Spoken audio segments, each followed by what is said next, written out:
hebat semua. Angger, Angger, ya, oke, hebat. Hebat. Kali ini kita bakalan pergi ke pabrik gula Madukismo. Ya. Ikutin kita terus guys. Ya. Hai.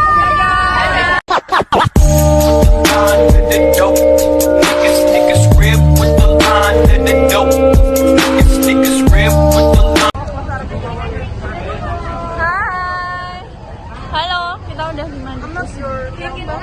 Apa?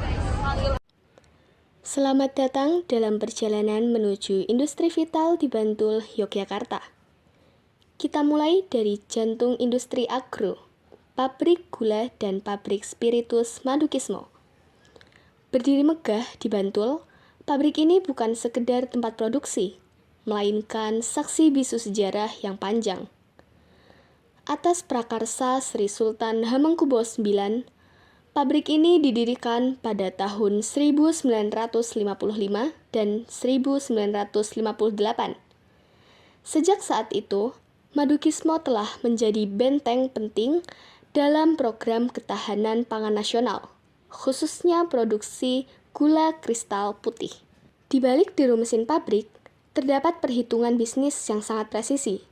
Mari kita telusuri alur transformatif dari tebu menjadi butiran gula. Proses ini adalah perpaduan sempurna antara teknologi industri dan perhitungan yang presisi.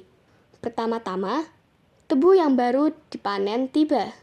Kemudian, melalui proses penggilingan, pemurnian, dan kristalisasi. Setelah proses yang panjang di stasiun penggilingan, gula kristal putih siap untuk diproses lebih lanjut. Disinilah ilmu matematika berperan vital dalam manajemen bisnis. Data jumlah produksi gula setiap bulan dipresentasikan dalam bentuk matriks. Matriks ini menjadi dasar analisis kuantitatif perusahaan. Model perhitungan laba atau keuntungan penjualan gula menggunakan operasi perkalian matriks antara jumlah barang yang diproduksi atau terjual dengan harga jual, memastikan efisiensi dan profitabilitas.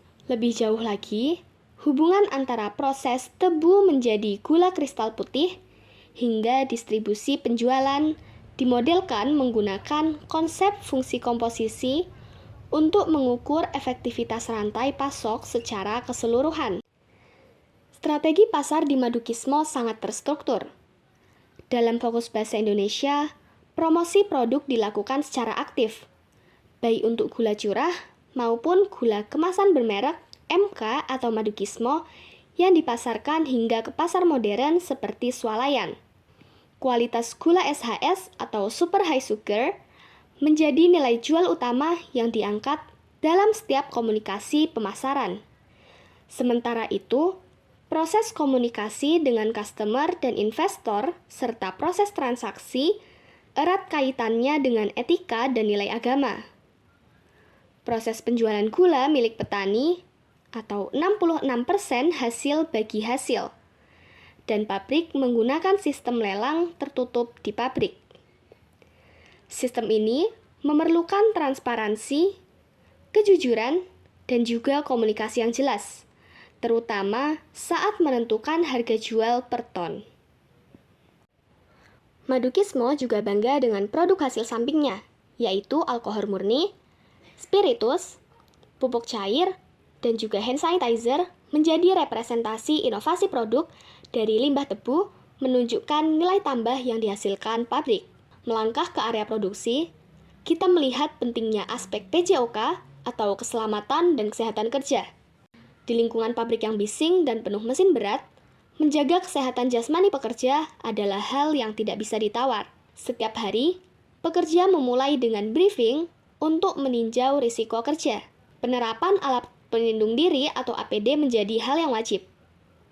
Pekerja menggunakan helm dan sepatu safety dan juga penutup telinga atau earplug untuk meminimalisir resiko yang disebabkan oleh kebisingan tinggi, permukaan licin, dan juga bahaya mekanis di stasiun penggilingan.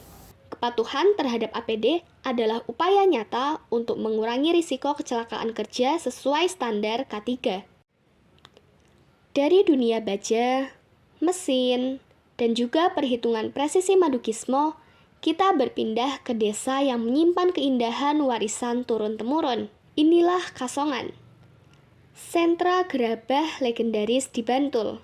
Sejarah Kasongan berawal dari kisah unik di masa kolonial yang kemudian mengantar masyarakatnya beralih profesi menjadikan tanah liat sebagai sumber kehidupan. Di sini, keajaiban seni terjadi di atas meja putar, diolah dengan keterampilan tangan yang luar biasa. Proses pembuatannya masih mengandalkan teknik tradisional, seperti saat pembentukan, penjemuran, hingga pembakaran yang menentukan kekuatan dan juga keunikan warna pada gerabah.